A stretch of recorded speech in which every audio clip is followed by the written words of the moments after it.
nós vamos comentar as questões da prova de investigador feita pela VUNESP, que aconteceu agora, domingo, no último dia 3 de fevereiro. Vamos falar das questões de direito constitucional. Eu sou Flávio Cotrim-Panek e tenho a honra de integrar a equipe de professores da Central de Concurso. Vamos já direto às questões. Estamos no caderno 1, questão 21. Veja o que diz a questão. A República Federativa do Brasil rege-se nas suas relações internacionais, entre outros, pelo princípio. Guardem que o termo princípio quer dizer regra. Relações internacionais, você teria que ter lembrado do artigo 4º. E vamos ver o que ele diz. A. Colaboração entre os povos para a evolução religiosa da humanidade. A questão está errada por causa da questão religiosa. Nós temos um Estado não confessional, um Estado laico. Portanto, não há ligação do Estado com a religião.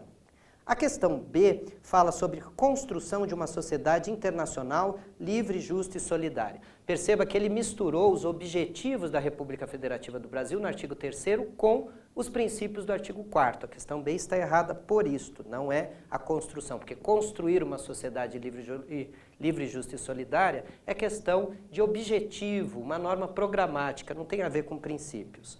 A questão C, fruição total e absoluta dos direitos humanos. Esta é uma questão que você poderia matar direto por um princípio que nós aprendemos em sala. Não há direito absoluto.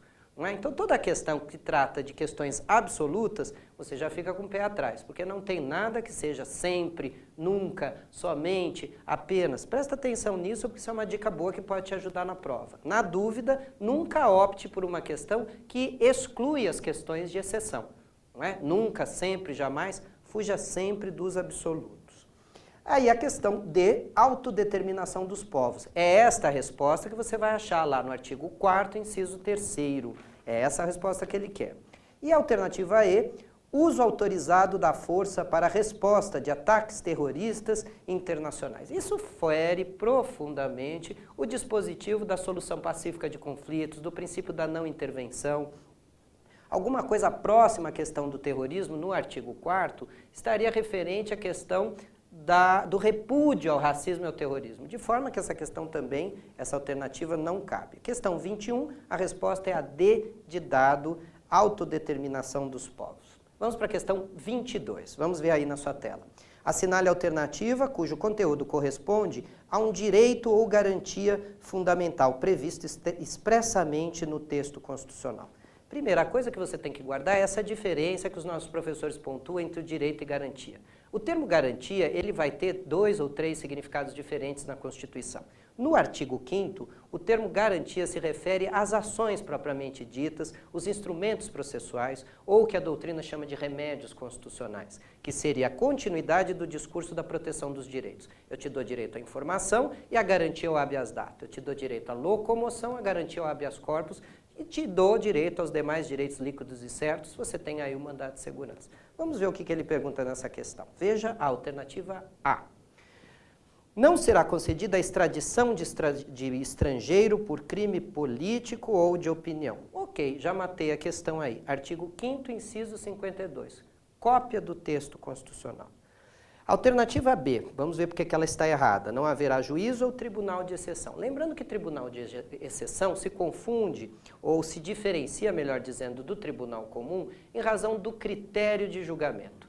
Um crime, um tribunal comum, na verdade, ele tem como base um critério objetivo, ele julga crimes. Um tribunal de exceção tem um critério subjetivo, ele julgaria pessoas. Muito cuidado que os nossos professores de direitos humanos vão fazer para nós uma diferenciação muito importante, porque é comum que se confunda ou se coloque como ponto principal de diferenciação de um tribunal de exceção e um tribunal ordinário a questão da temporariedade. Não necessariamente o tribunal de exceção é porque ele é provisório. Não é? Você tem situações de ditadura ou situações de regime antidemocráticos que a exceção virou a regra. E o tribunal, que seria algo temporário, se perpetua. Então a questão não é essa. Bom, não haverá juízo ou tribunal de exceção. Ok, até aí. Exceto quando se tratar de crime hediondo. Não, não tem exceto. A proibição do tribunal, tanto na primeira instância como na segunda, não é por isso que ele diz juízo ou tribunal, primeira instância ou segunda instância, ela é total, de forma que não há exceção para a possibilidade de um tribunal de exceção. Essa questão B está errada por causa disso. Depois nós temos o seguinte, C, alternativa C, ninguém será processado nem sentenciado, senão pela autoridade policial competente. A autoridade policial não tem competência para sentenciar, nem para julgar ninguém. Ele trocou o termo judicial por policial. A questão está errada por causa deste policial. Vamos então agora à alternativa D. A lei não retroagirá, salvo quando for para punir o réu. Não, senão os nossos professores de penal nos dão uma bronca aqui, não é? Uma das coisas que nós teríamos que ter lembrado obrigatoriamente é que a questão da irretroatividade da norma, como princípio não absoluto, justamente encontra a sua exceção no momento em que a lei pode beneficiar o réu. Eu fui condenado a 10 anos, agora sai uma lei dizendo que esta pena é de 5 anos. Eu fico apenas 5 e saio no dia seguinte. Eu fui condenado a 10, vem uma lei e diz que agora a pena é de 20 anos. Cumpro somente os 10 anos, porque a lei não retroage para prejudicar o réu, só para beneficiar. Então essa questão D também está errada. E a alternativa E, não haverá penas de morte. Aqui ele está dizendo que não existe a pena de morte. Isto vai de encontro ao artigo 5º, inciso 47, a linha A. Não haverá penas de morte, salvo nos casos de guerra declarada, nos termos do artigo 84, inciso 19. O artigo 84, inciso 19, fala das competências do presidente da República. E essa passagem especial do inciso 19 fala da possibilidade de declaração de guerra no caso de invasão estrangeira. Justamente situação essa que permite a aplicação de pena de morte regulada no Código Penal Militar. Essa questão também está errada, de forma que a 22, a alternativa correta é a A. Rapidamente passando então para a nossa questão 23 do caderno 1 da prova de investigador feita pela VUNESP, agora no último dia 3, domingo agora de fevereiro.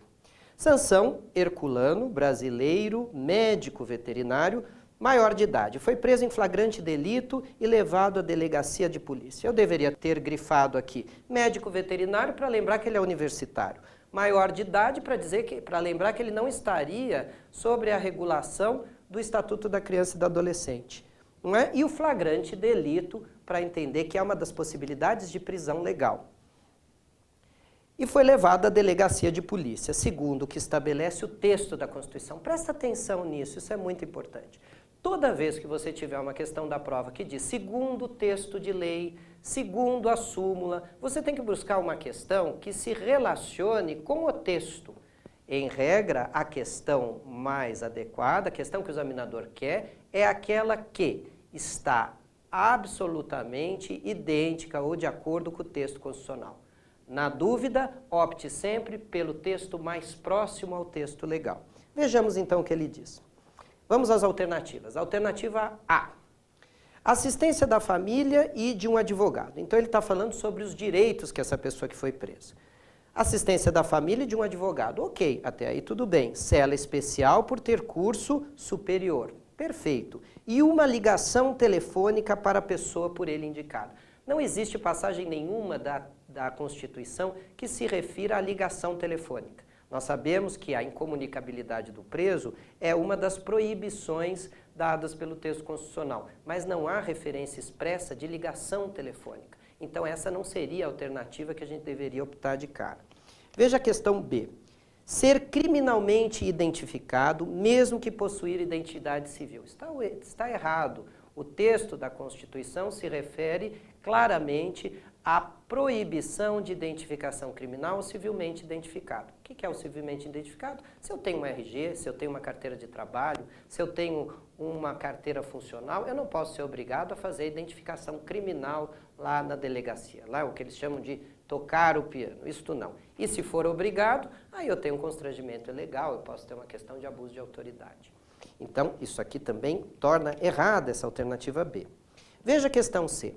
Avistar-se pessoalmente com o promotor de justiça. Não existe nenhuma passagem de legislação que determine que toda vez que uma pessoa seja presa em flagrante, ela precisa ter a presença ou o encontro com o promotor de justiça. o promotor de justiça, após o inquérito policial, ele vai dar o prosseguimento à ação processual. Lá no fórum, vai oferecer a denúncia ou vai chamar a vítima para que ofereça a sua queixa-crime, dependendo se o crime for um crime de ação privada ou de ação pública. Não há participação do promotor neste momento. Isso torna essa questão incorreta.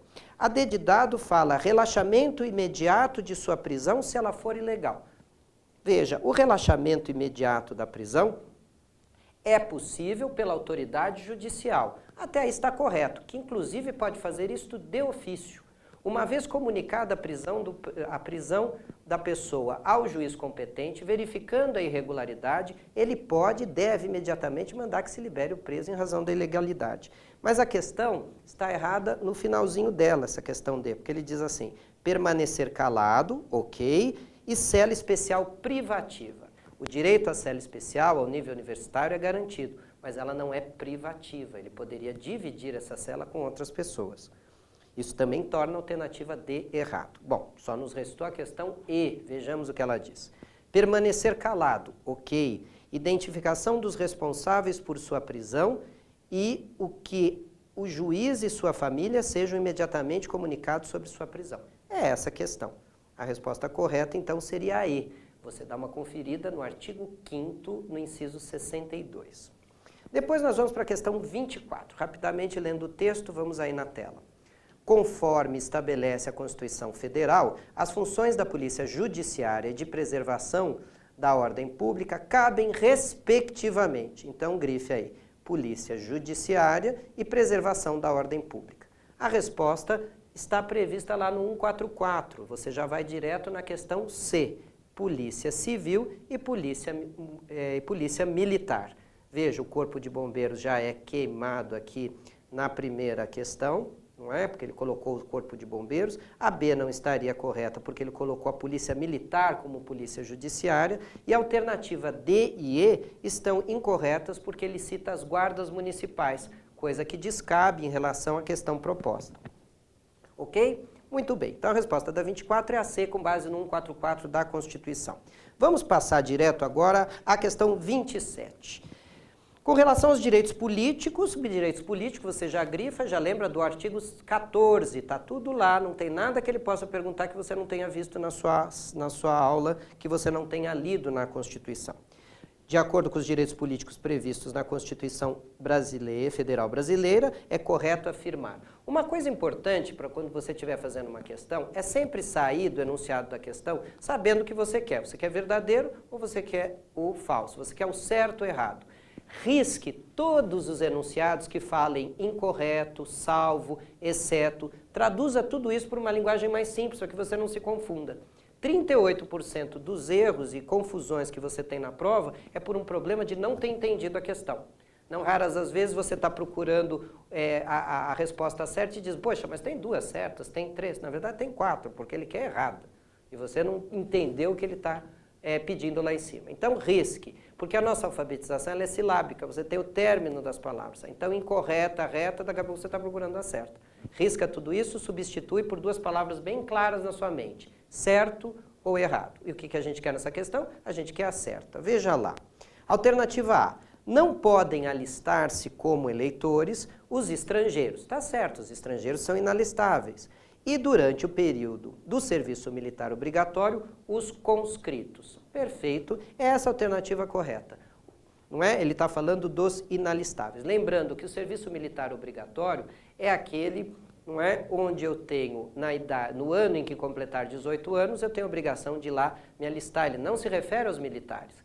Os militares de carreira são alistáveis e elegíveis, não havendo nenhum tipo de impedimento para que eles tenham uma carreira, não é uma carreira pública, um cargo eletivo, desde que eles sigam as regras de separação lá dos 10 anos. Nós vamos ver isso numa das alternativas que aparecem aqui. Então, a 27, a resposta é A. Vamos ver por que nós não acertamos as outras, não é? Quem optou pelas outras, por que errou. Alternativa B, o alistamento eleitoral e os votos são obrigatórios para os maiores de 18 anos, ok, está certinho, e facultativos para os analfabetos, perfeito, e os maiores de 60 anos. Está errado por causa de 60 anos. O voto se torna facultativo a partir dos 70 anos. Então está errado por causa disso. Veja a alternativa C. A idade mínima para elegibilidade ao cargo de vereador é de 21 anos. Não, o parágrafo 3º do artigo 14, no inciso 6º, vai dizer que a idade mínima para vereador são de 18 anos. 21 anos é para deputado e prefeito, 30 anos governador e vice e 35 presidente da República, vice e senador. De forma que os 18 anos os 21 anos é para prefeito e para deputado, não para vereador, que seria de 18. Isso torna a questão C incorreta. Veja a D de dado. Os direitos políticos poderão ser cassados. Pronto, não precisa ouvir mais nada.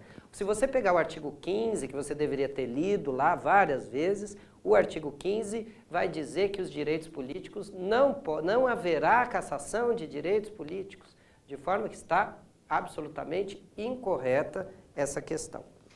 E a D de dado, o militar é inalistável e inelegível. Outro absurdo, artigo 14, parágrafo 8º.